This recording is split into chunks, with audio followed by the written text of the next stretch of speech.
अगर हम भारत के इतिहास पर गौर करें तो पहले भारत की सीमाएं अफगानिस्तान के पार जाकर ईरान को छूती थी। शायद आपको ये जानकर बहुत हैरानी होगी कि वर्ष 980 में यानी आज से करीब 1000 साल पहले अफगानिस्तान पर राजा जयपाल का शासन हुआ करता था और वो एक हिंदू राजा थे, लेकिन मुसलमान सुल्तानों ने उन पर हमला करके उन्हें सत्ता से बाहर कर दिया था और इसके बाद धीरे धीरे अफगानिस्तान भारतवर्ष के नक्शे से बाहर चला गया। अब आप जरा विचार कीजिए कि आज पैदा होने वाली भारत की पीढ़ी क्या इस बात पर कभी भरोसा कर सकती है कि अफगानिस्तान में कभी हिंदू बहुसंख्यक थे और वहां के राजा हिंदू हुआ करते थे। 6ठी शताब्दी में यानी आज से करीब 1400 वर्ष पहले इस्लाम धर्म सऊदी अरब से दुनिया में फैलने लगा और ये ऐतिहासिक सत्य है कि जैसे जैसे इस्लाम का प्रसार हुआ वैसे वैसे भारत की सीमाएं छोटी होती चली गई।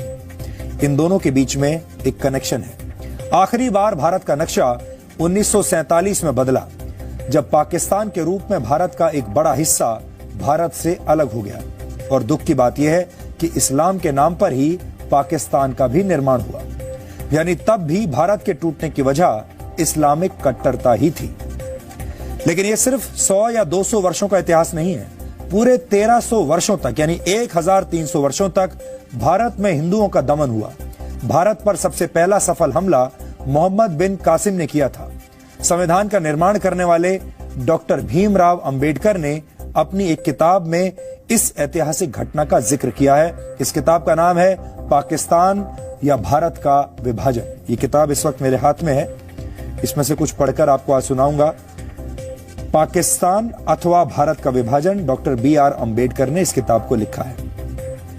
ये देखिए, ये वो किताब है, इसी को आज मैं कोट करने वाला हूं आपके सामने। भारत पर पहला हमला करने वाले मोहम्मद बिन कासिम ने सिंध की विजय के बाद अरब के खलीफा हजाज को एक पत्र लिखा था।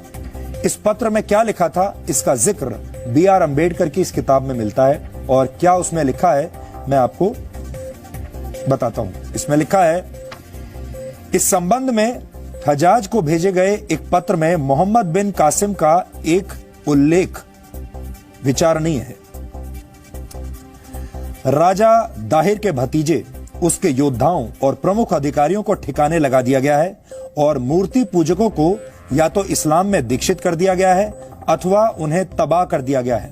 मूर्तियों वाले मंदिरों के स्थान पर मस्जिद और अन्य इबादत स्थल बनाए गए हैं। कुतबा पढ़ी जाती है, अजान दी जाती है ताकि निर्धारित घंटों पर इबादत हो सके। तकबीर और अल्लाहू अकबर की सदाएं हर सवेरे शाम गूंजती हैं। यह पत्र राजा के सिर के साथ भेजा गया था। इसे प्राप्त करने के बाद हज ने अपने सेनापति को निम्नलिखित पत्र भेजा। अब हजाज ने क्या वापस पत्र भेजा वो भी सुनिए। उन्होंने लिखा अपने सेनापति को, इसके अलावा तुम सभी बड़े और छोटे को सुरक्षा दो, शत्रु और मित्र में भेदभाव ना करो। खुदा का कथन है कि मूर्ति पूजकों से कोई रियायत ना बरतो। मूर्ति पूजकों से यह मतलब है हिंदुओं का। मूर्ति पूजकों से कोई रियायत ना बरतो, अपितु उनके गले काट दो।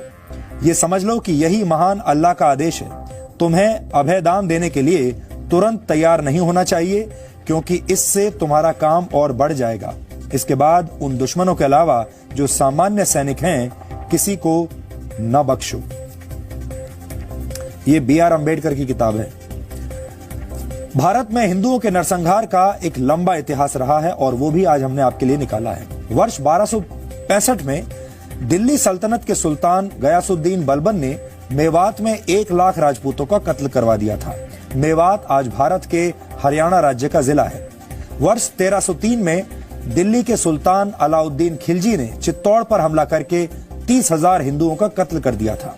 वर्ष 1353 में तुगलक वंश के सुल्तान फिरोज शाह तुगलक ने बंगाल में 1,80,000 हिंदुओं का कत्ल करवाया और वर्ष 1365 से लेकर 1367 तक 2 वर्ष के अंदर 5 लाख हिंदुओं का कत्ल करवा दिया।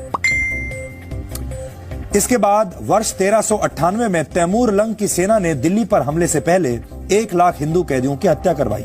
मुगल सम्राट अकबर ने नरसिंहपुर में 48,000 हिंदुओं का नरसंहार करवाया था। ये जगह अब मध्य प्रदेश में है।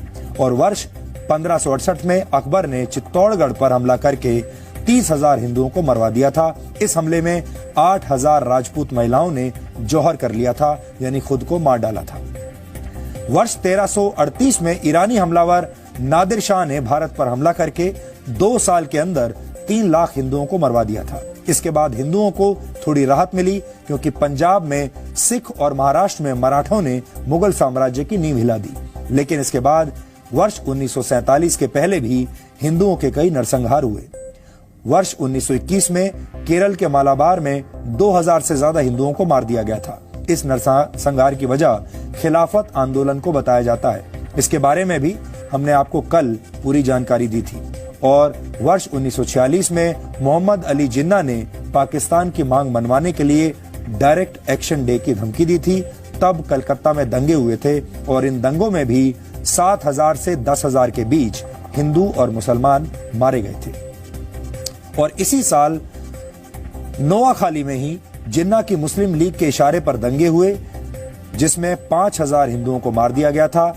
नोआखाली आज बांग्लादेश में है। इसके बाद जब बंटवारा हुआ और पाकिस्तान बना, तब पश्चिमी पाकिस्तान और पूर्वी पाकिस्तान में लाखों की संख्या में हिंदुओं का नरसंहार हुआ था। हमने जिन इतिहासकारों की किताबों से इन संदर्भों को लिया है, उन सभी किताबों का नाम भी आपको इन तथ्यों के साथ साथ हमने आपकी स्क्रीन पर दिखाया है। अगर आप चाहें तो अपने तौर पर भी रिसर्च कर सकते हैं। इनमें से ज्यादातर इतिहासकार और विद्वान भारत से नहीं है, भारत के बाहर के हैं। और ये ब्यौरा यूरोपीय इतिहासकारों की किताबों से लिया गया है। संघ और दूसरे कई हिंदूवादी संगठन हिंदुओं पर हुए इन्हीं अत्याचारों की बात कहकर हिंदू राष्ट्र बनाने की पैरवी करते हैं। और इसके पीछे जो वजह है, उसी को समझाने के लिए हमने आपको ये इतिहास बताया।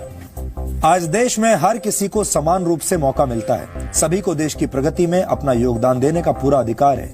ये आज भारत के लिए बहुत सौभाग्य की बात है। और आज हम देश को एक बार फिर भारत के उस स्वर्ण युग की याद दिलाना चाहते हैं, जब भारत की जीडीपी पूरी दुनिया में सबसे ज्यादा थी।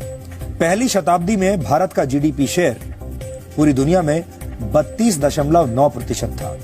जी न्यूज भारत का पहला न्यूज चैनल है जिसने पूरे भारत की अर्थव्यवस्था के स्वर्ण युग को प्रमाणिक दस्तावेजों के साथ आपको दिखाया था।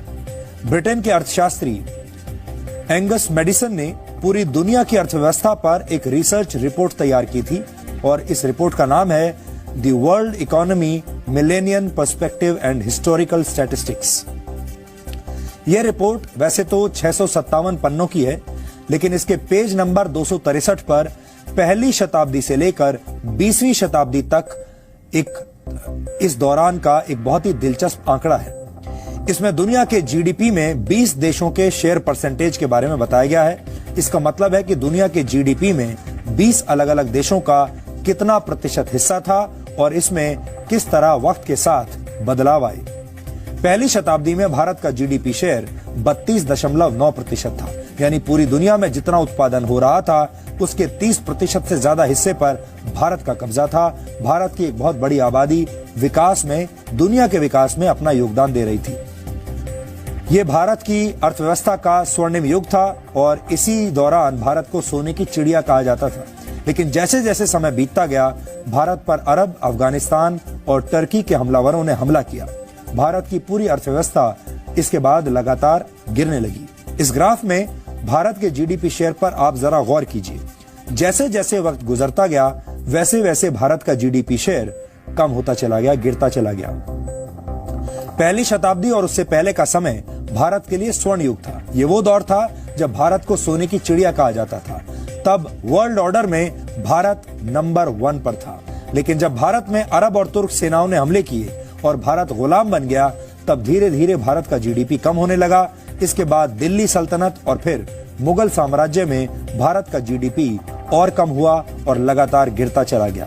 लेकिन भारत की अर्थव्यवस्था में सबसे ज्यादा गिरावट तब आई जब भारत को ब्रिटेन की ईस्ट इंडिया कंपनी ने अपना गुलाम बना लिया। उस वक्त भारत को लूटकर यहाँ की सारी संपत्ति ब्रिटेन भेज दी गई। ये भारत के लोगों के दमन और जीडीपी का वो कनेक्शन है जिसे समझना आज देश के हर व्यक्ति के लिए बहुत जरूरी है।